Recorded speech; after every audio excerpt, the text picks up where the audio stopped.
Well, with us, of course, is a very special guest, which we love to have with us, Nathaniel Ledbetter, who's Speaker of the House of Representatives for the state of Alabama. And Nathaniel, thank you so much for being with us. The other thing I want to talk to you about is the adoption situation in Alabama. Now, I believe there was legislation that had to do in the last session with adoption. This is such an important thing today.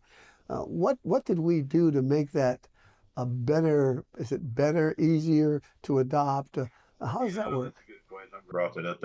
That piece of legislation actually been worked on for 4 years, and Gene Yeah. Shavers from Cherokee County Yeah.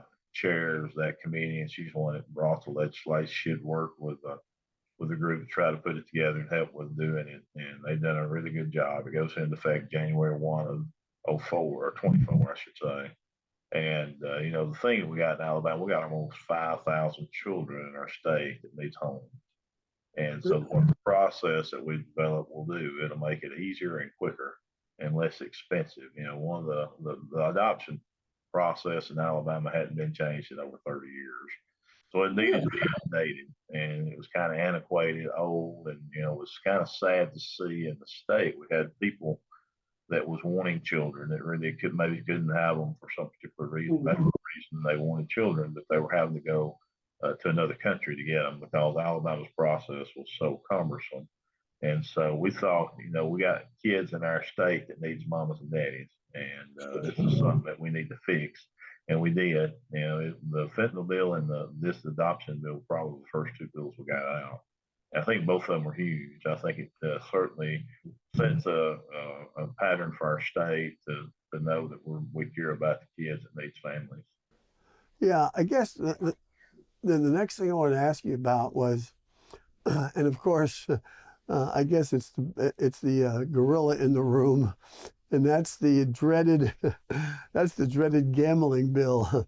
And I say that tongue in cheek because it's up and down. It reminds me of a boxing match. He's up, he's down, he's up, he's down. The thing done, and this is something I've done on a lot of different projects that we're working on. We've put a committee together, ad hoc committee, to do the research on it. And some of the findings that they actually found has been amazing.